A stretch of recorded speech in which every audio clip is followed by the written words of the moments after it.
بسم الله الرحمن الرحيم الحمد لله حمدا كثيرا طيبا مباركا فيه مباركا عليه كما يحب ربنا ويرضى نحمده ونشكره ونشهد أن لا إله إلا هو وحده لا شريك له ونشهد أن سيدنا مولانا محمدا عبده ورسوله صلى الله تبارك وتعالى عليه وعلى آله وأصحابه وبارك وسلم تسليما كثيرا كثيرا.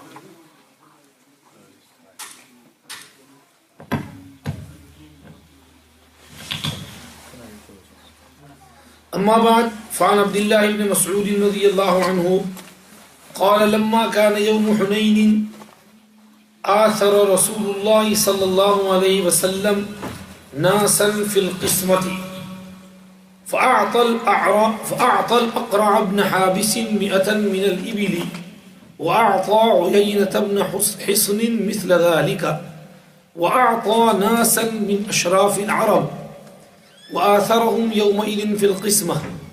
فقال رجل والله إن هذه قسمة ما عدل فيها وما أريد فيها وجه الله.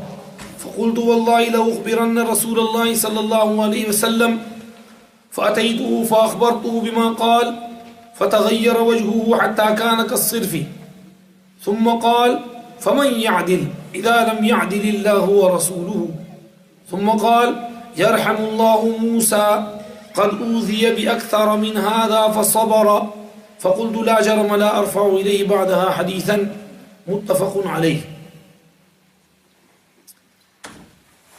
Sayyiduna Abdullah ibn Mas'ud radiyallahu anhu reports, during the battle of Hunayn, after it finished, Rasulullah sallallahu alayhi wasallam gave preference to some people when distributing the war booties in order to bring them closer to the deen of Islam because they were newly converts.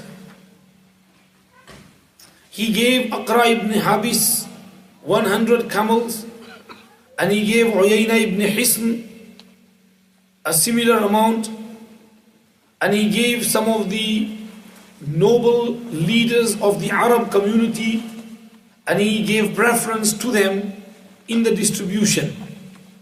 So someone said, Wallah, this is a distribution which is not fair and Allah's pleasure is not sought in this distribution.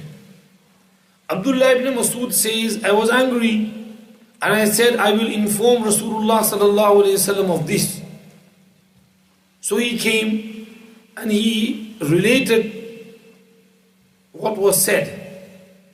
Rasulullah sallallahu alayhi wasallam's face changed his color. He turned red, like a red dyeing color which is used for dye. He was really angry, but he controlled himself. He was patient and he said, then who will do justice if Allah and His Rasul do not do justice? Thereafter he said, may Allah have mercy on Musa alayhi salam. He was troubled more than this, but he remained patient. Ibn Mas'ud says, I said to myself that hearing this, that never shall I relate anything of this nature to Rasulullah sallallahu alayhi wasallam again in future. We are going through the chapter of sabr and patience. We are into the hadith number 42. The incident mentioned over here is after battle of Hunayn, which took place in Shawwal, the year 8 after Hijrah. Makkah Mukarramah was conquered in Ramadan, the year 8 after Hijrah. Rasulullah sallallahu alaihi wasallam was still in Makkah Mukarramah, clearing things out and sorting matters, settling down everything. and he got the news that the people of Hawazin have got together and they are going to attack the Sahaba Ridwanullah alayhim majma'een. They are coming with their whole tribe, with everything, their wealth, their camels, their goats, their ladies, their children, family. They said that the Meccans could not defend Makkah. We will take it back from the Muslims. So they came to attack. Rasulullah sallallahu alaihi wasallam gathered an army. He had 10,000 Sahaba with him who came from Medina Munawwara. And he had 2,000 more who embraced Islam in Makkah Mukarramah. So he approached with an army of 12,000. And the armies confronted one another in a place called Hunayn. So the tribe was Hawazin, the place of the battle was Hunayn, and there this battle took place, which Allah has mentioned in Surah At-Tawbah, 10th juz, 10th ruku'. لَقَدْ نَصَرَكُمُ اللَّهُ فِي مَوَاطِنَ كَثِيرَةٍ وَيَوْمَ حُنَيْنٍ إِذْ أَعْجَبَتْكُمْ كَثْرَتُكُمْ فَلَمْ تُغْنِ عَنْكُمْ شَيْئًا وَضَاقَتْ عَلَيْكُمُ الْأَرْضُ بِمَا رَحُبَتْ ثُمَّ وَلَّيْتُمْ مُدْبِرِينَ ثُمَّ أَنزَلَ اللَّهُ سَكِينَتَهُ عَلَى رَسُولِهِ وَعَلَى الْمُؤْمِنِينَ وَأَنزَلَ جُنُودًا لَمْ تَرَوْهَا وَعَذَّبَ الَّذِينَ كَفَرُوا وَذَلِكَ جَزَاءُ الْكَافِرِينَ ثُمَّ يَتُوبُ اللَّهُ مِنْ بَعْدِ ذَلِكَ عَلَى مَنْ يَشَاءُ وَاللَّهُ عَلِيمٌ حَكِيمٌ. So Rasulullah sallallahu alaihi wasallam was victorious, Sahaba were victorious, and because Hawazin had come with everything and they lost the battle, so they fled, ran away from the battlefield, and they took refuge in Ta'if. So their men and the warriors, they ran, but the ladies, the children, they were left behind, and all the camels and the sheep and the wealth and the gold and silver which they had brought became war booty, spoils, mal of ghanimat for the Sahaba Rizwanullah. Now this was the first battle in which there was so much mal ghanimat. Rasulullah sallallahu alayhi wasallam had it all collected, brought it to Jirana. He camped over here for a night or two, and then he distributed the wealth over here. When he was distributing, he gave some of the new converts more in order to bring them closer. Like Aqra ibn Habis Tamimi, who was the Sayyid and the leader of Banu Tamim. So because he was leader, he was convert, Rasulullah wanted to make him happy, so bring him more closer, make him strong.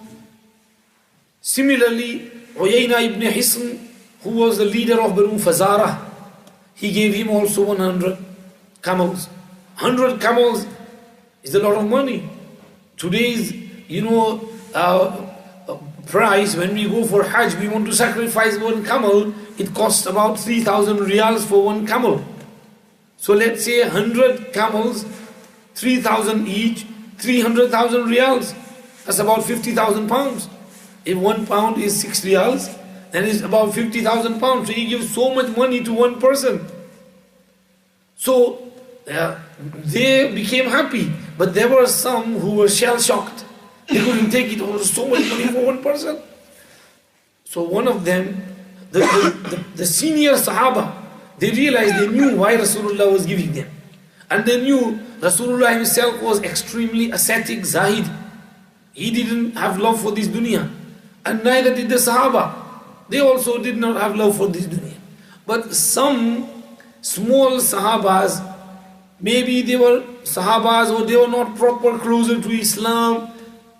Maybe sometimes hypocrisy comes in mind. So someone who was not a proper Muslim, they made this comment, remark that, oh, Rasulullah is not fair. He didn't, distribute this justly. He gave preference to others and he never gave us as much as he gave them. He gave everyone, but some less, some more. Now Rasulullah realizes he is the leader. He deals according to what he feels is fair. So he was fair in his own understanding. Now this person made this comment. Abdullah ibn Mas'ud heard this and he was angry. And he's accusing Rasulullah sallallahu alaihi wasallam of being unjust, not treating everyone fairly, justly. So he said, I'll tell Rasulullah sallallahu alaihi wasallam. So he came and he informed Rasulullah, so and so person, he was saying this. So Rasulullah got angry as well. Tawbah, tawbah, I am being accused of being unfair and unjust. So he said he was angry, but he controlled his anger. Rasulullah sallallahu alaihi wasallam was extremely handsome, pretty, and he was of fair, white complex. When something would happen, then his face would turn red in anger. So he was angry and his color changed because of the anger. However, he did not do anything, he controlled himself. And after composing himself, he said, فَمَنْ يَعْدِلْ إِذَا لَمْ يَعْدِلِ اللَّهُ وَرَسُولُهُ. If Allah and His Rasul are not just, then who in the world is going to be just and who is going to treat other people fairly? And then he made this comment saying, may Allah have mercy upon Musa alayhi salam. He was hurt more, but still he was patient. People troubled him, hurt him, abused him more, but still he remained patient. Yarhamullahu Musa, it was the Prophet sallallahu alaihi wasallam's habit that in such instances he would make dua first and then make a comment. Like he would say, Yaghfirullahu lana wa lakum. May Allah forgive us and you first, and then he would say that. So similar over here he said, Yarhamullahu Musa alayhi salam. May Allah have mercy on him. He was hurt more, but he did sabr. He is referring to the ayat of Surah Al-Ahzab in the 22nd juz, 6th ruku'. Allah subhanahu wa ta'ala says, Ya ayyuhalladhina amanu la takunu kalladhina adaw Musa fabarra'ahu Allahu mimma qalu wa kana 'inda Allahi wajiha. Ya ayyuhalladhina amanu ittaqullaha wa qulu qawlan sadida يصلح لكم أعمالكم ويغفر لكم ذنوبكم ومن يطع الله ورسوله فقد فاز فوزا عظيما. O you who have iman, do not be like those people who insulted Musa alayhi salam. Then Allah subhanahu wa ta'ala cleared him from the accusation which was made upon him. And Musa had a high position, ranking in the eyes of Allah subhanahu wa ta'ala. Now what was this accusation made against Musa alayhi salam? The Mufassirin say that Musa alayhi salatu was salam was very shy person. He would not go on the lake to have shower, to wash his body and bathe when everybody else is there.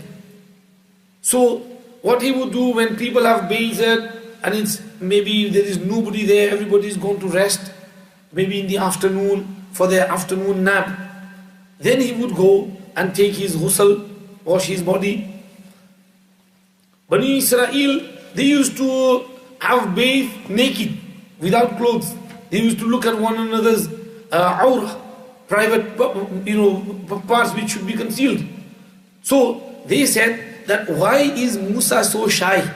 And why does he always cover his body?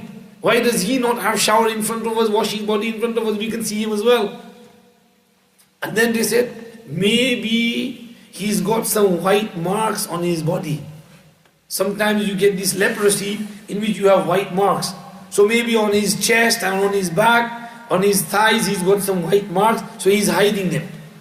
Some said maybe his testicles are swollen, so this is why he hides himself.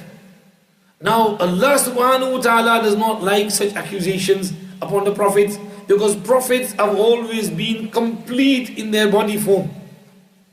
They were born complete, they had no defects.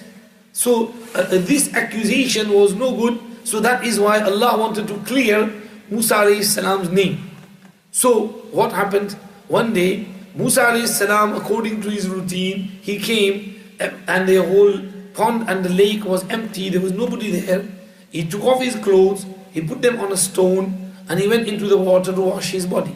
He washed his body, and then as he came out to take his clothes from the stone, the rock started running with the clothes on them and with his asa always on the rock.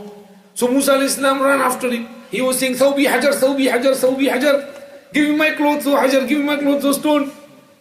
So he ran, and the stone kept on slithering like snake, running, until it came in an area where Bani Israel were resting, relaxing, sitting. So the stone came over there and stopped. So Musa alayhi salam took his clothes, covered his body, and they saw Musa alayhi salam's body. And there were no white marks on his body. He was perfectly healthy, nothing wrong with him. So Musa alayhi salam's name was clear. Now Musa alayhi salam took his clothes, covered his body. He took that asa, that stick, and he beat the stone up. 1, 2, 3, 4. And said, you took run away from, you did this.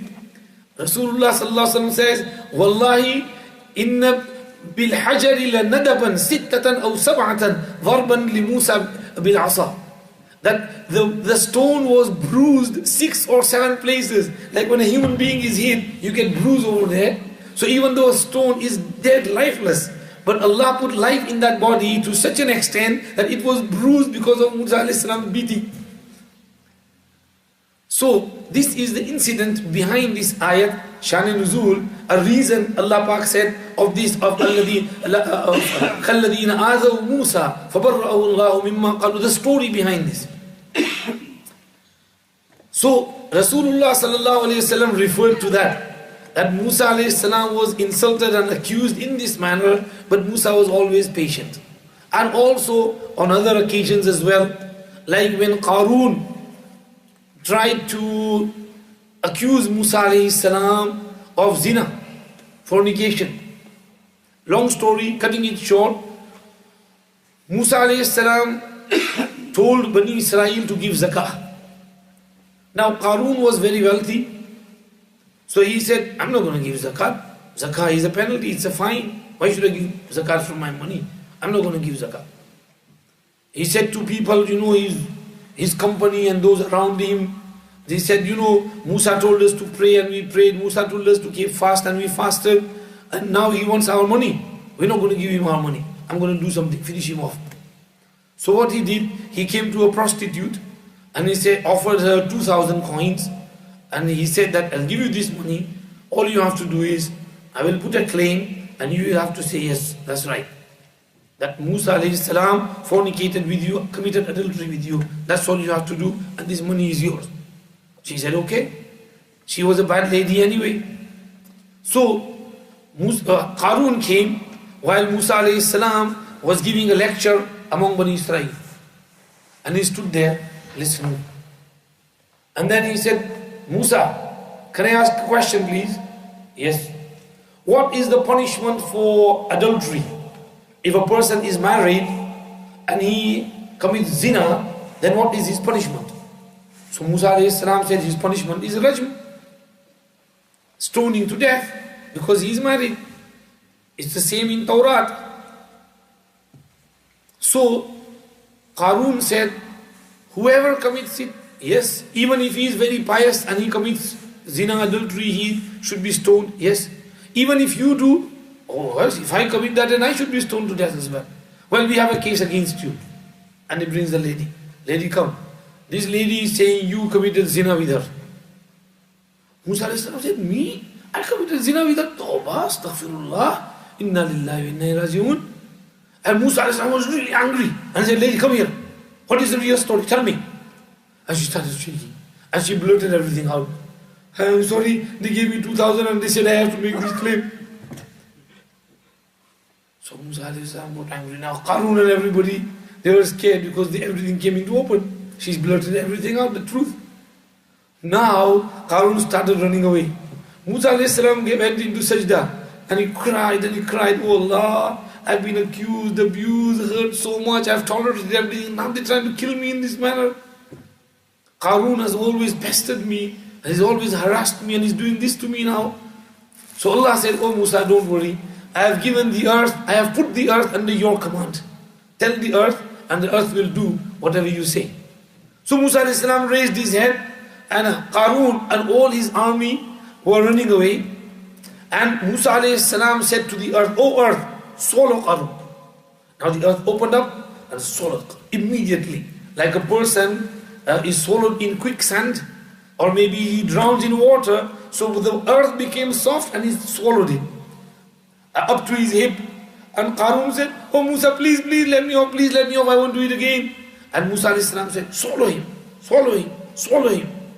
And the earth kept on swallowing, and his whole tribe and his whole wealth and his houses and he and all his friends and companions and everybody was swallowed by the earth instantly. This is what Allah mentioned, فَخَسَفْنَا بِهِ وَبِدَارِهِ الْأَرْضِ فَمَا كَانَ لَهُ مِنْ فِيَةٍ يَنْصُرُونَهُ مِنْ دُونِ اللَّهِ وَمَا كَانَ مِنَ الْمُنْتَصِرِينَ. So Musa alayhi salam was hurt and abused so much, but Musa alayhi salam was patient. Rasulullah sallallahu alayhi wasallam remembered his brother Musa alayhi salam, that Musa is also a great prophet. He's my brother in deen, he's my brother in prophethood, and he was hurt and abused so much, but still he was patient. I will be patient as well. Now Abdullah ibn Mas'ud felt really bad, that why did I raise this, why did I hurt Prophet? I shouldn't have told him, it was my mistake, I won't do it again. I didn't know that he would be hurt so much and he would get so angry. So he said, I won't do this in future. So we learn from here that any abuse or insult which is hurled at us, somebody swears at us, somebody accuses us, then we should tolerate it, be patient, let it happen, just keep flowing, whatever happens, happens. Don't retaliate, don't take your revenge, and try and be patient. So this is the lesson behind it. Sayyidatuna Aisha radiyallahu anha says, "Lam yakun Rasulullah sallallahu alayhi wasallam fahishan wala mutafahhishan."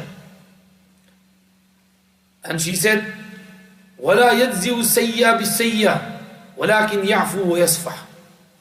And she also said, وَمَنْ تَقَمَ رَسُولُ اللَّهِ صَلَّى اللَّهُ عَلَيْهِ وَسَلَّمْ لِنَفْسِهِ قَطُّ.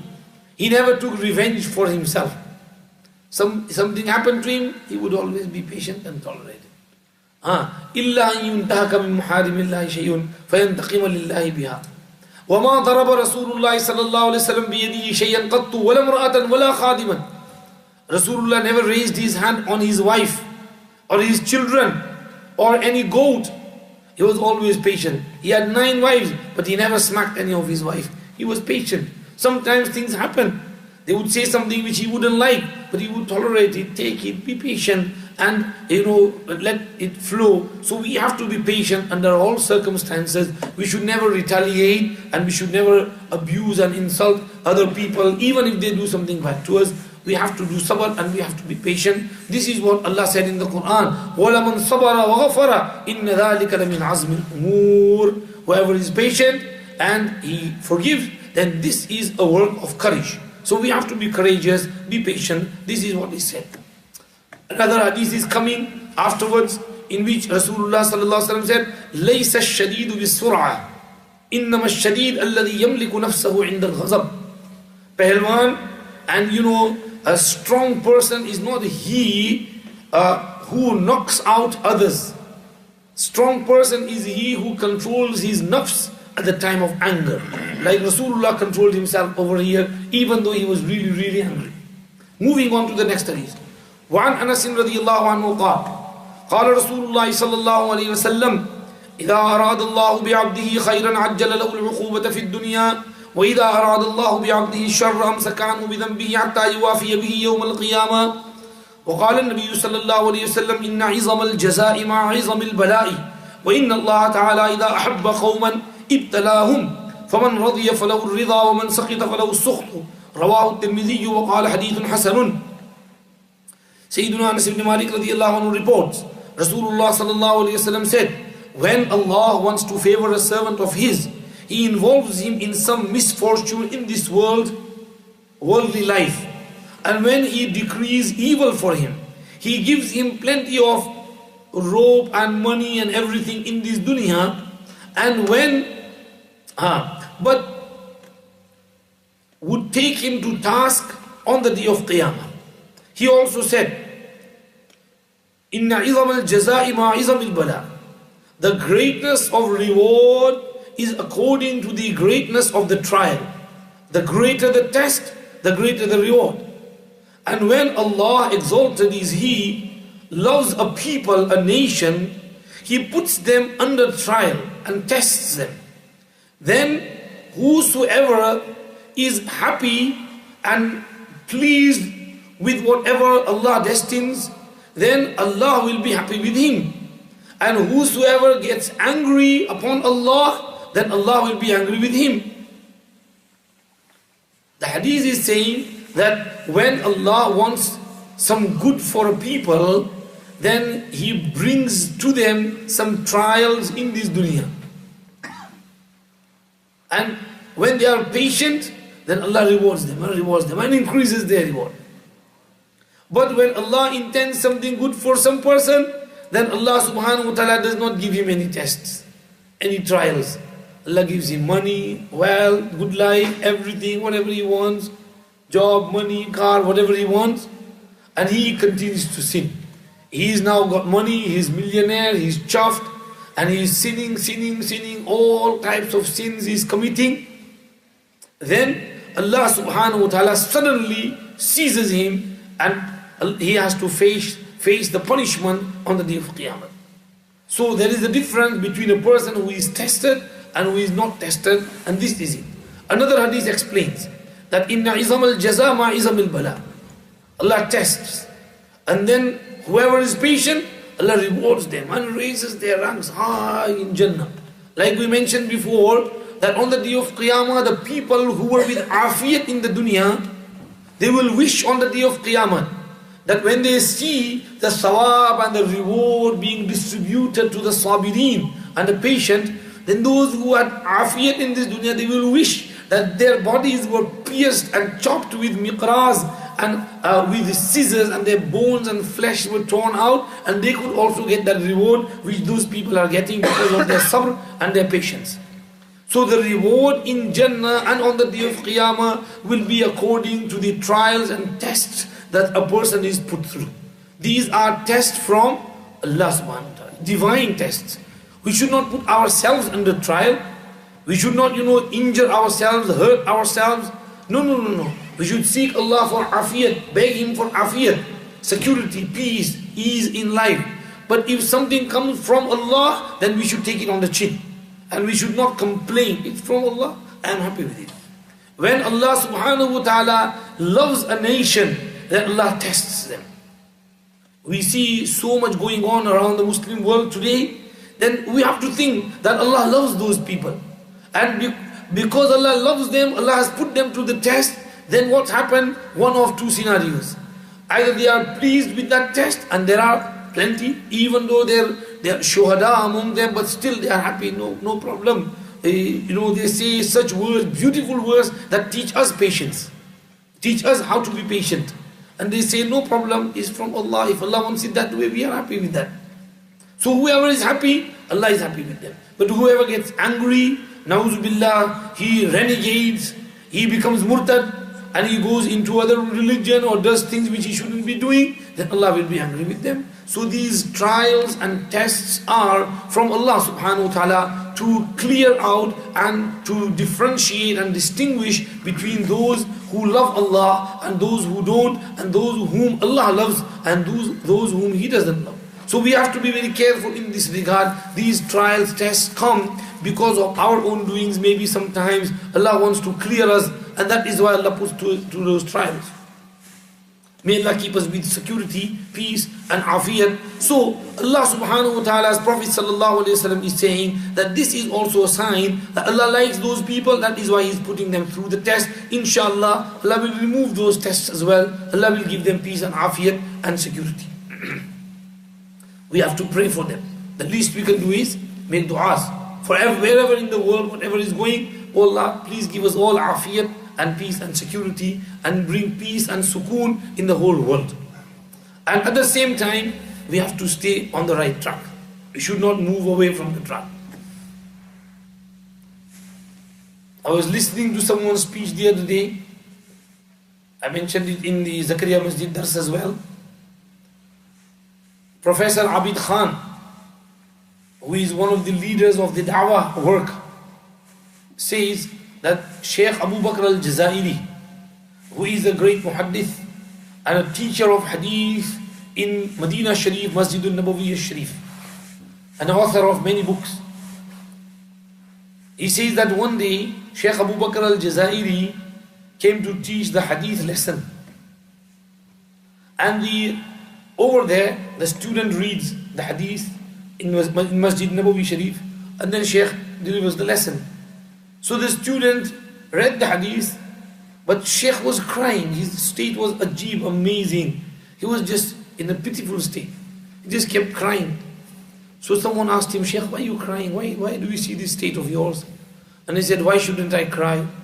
When I saw Rasulullah sallallahu alaihi wasallam in my dream last night, he says, I saw in my dream that I was over here in Masjid Nabawi Sharif, and there was a qabr, a grave over here. And I could see in the grave that the person in the grave is alive, he's tossing and turning. So I thought to myself, is there life in the grave as well? And a voice called out, yes, the Saliheen are kept alive in their graves. And suddenly I saw that Rasulullah sallallahu alaihi wasallam's qabr opened up, and he was outside, and he was walking from his qabr, his rawdah, to Babu Salam. So I followed. Rasulullah sallallahu alaihi wasallam went near Babu Salam outside, and there was a chair made from stone. He sat on that chair. I paid my respects. I said salams. I greeted Rasulullah sallallahu alaihi wasallam. He replied to my greetings.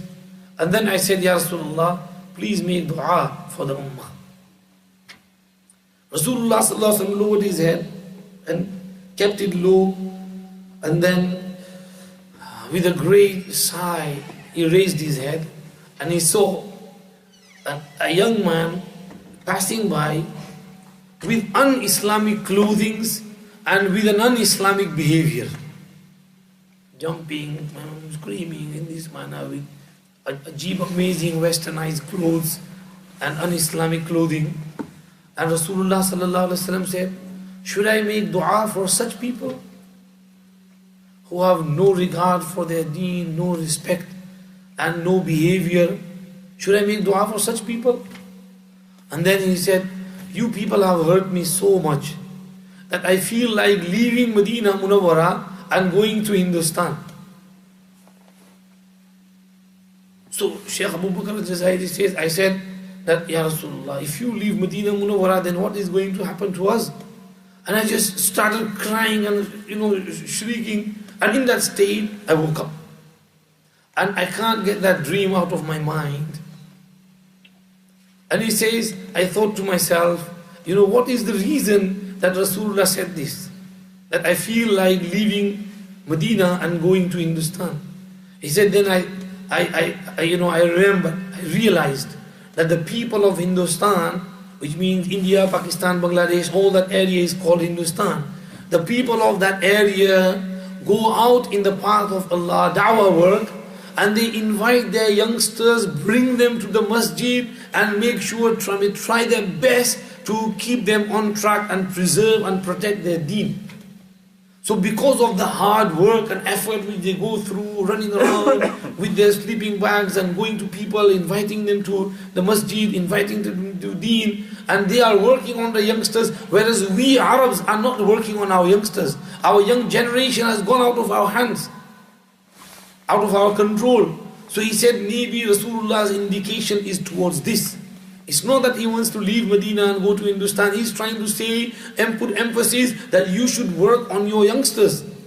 You should bring them on the deen. You should do this da'wah work. You should invite them, bring them to the house of Allah. Create, generate some lessons and, educate the people so that they can come closer to the deen. This is the indication towards it. Towards which Rasulullah sallallahu alaihi wasallam is saying. So, there is lesson in there for us as well, my dear brothers, that these trials, tests are coming on the ummah because, we go further and further away from Allah, then Allah gets displeased with us, and then these trials come, Allah tests us, and then Allah distinguishes between those who are His and those who are not His. Those who love Allah, who obey Allah, and who pray and ask and beg Allah's help, and those who turn away from Him. Allah distinguishes between both communities through these trials and tests which Allah puts them through. May Allah protect us from trials and tribulations and keep us steadfast, give us peace and sukoon, and give peace sukoon to the whole world. And may Allah bring guidance and hidayat and spread peace and aman and sukoon throughout the whole world. So we have to keep making this dua. This is the lesson behind this, that inna izam al-jaza ma izam al-bala. And then Allah tests and Allah checks. Whoever is happy, Allah is happy with them. Whoever gets angry on Allah, Allah gets angry with them. This is hadith. The next hadith, number 44, is a very long hadith. Shall we go through it or next week, inshallah? Shaykh? Next week? Okay. Inshallah. It's a long hadith of Abu Talha and Sari and Sulaim. They have patience, so we'll go over it next week. وآخر دعوانا الحمد لله رب العالمين وصلى الله وسلم على سيدنا محمد وآله وصحبه أجمعين برحمتك يا أرحم الراحمين. Short dua. سبحانك اللهم وبحمدك نشهد أن لا إله إلا أنت نستغفرك ونتوب إليك. اللهم لك الحمد ولك الشكر. اللهم لك الحمد ولك الشكر. اللهم لا نحصي ثناء عليك أنت كما أثنيت على نفسك. اللهم صل على سيدنا محمد النبي الأمي وعلى آله وأصحابه وسلم تسليما. اللهم ربنا آتنا في الدنيا حسنة وفي الآخرة حسنة وقنا عذاب النار. رب اغفر وارحم وأنت خير الراحمين. اللهم اغفر لنا وارحمنا وعافنا وارزقنا واسترنا واجبرنا واهدنا وارفعنا إنا لما أنزلت إلينا من خير فقراء. اللهم اغفر لجميع أمة سيدنا محمد صلى الله عليه وسلم. اللهم ارحم أمة سيدنا محمد صلى الله عليه وسلم. اللهم تجاوز عن أمة سيدنا محمد صلى الله عليه وسلم. اللهم فرج الكرب عن أمة سيدنا محمد صلى الله عليه وسلم. اللهم استر واجبر واحفظ أمة سيدنا محمد صلى الله عليه وسلم. ربنا تقبل منا إنك أنت السميع العليم وتب علينا إنك أنت التواب الرحيم. وصلى اللهم وسلم على سيدنا محمد وآله وصحبه أجمعين برحمتك يا أرحم الراحمين.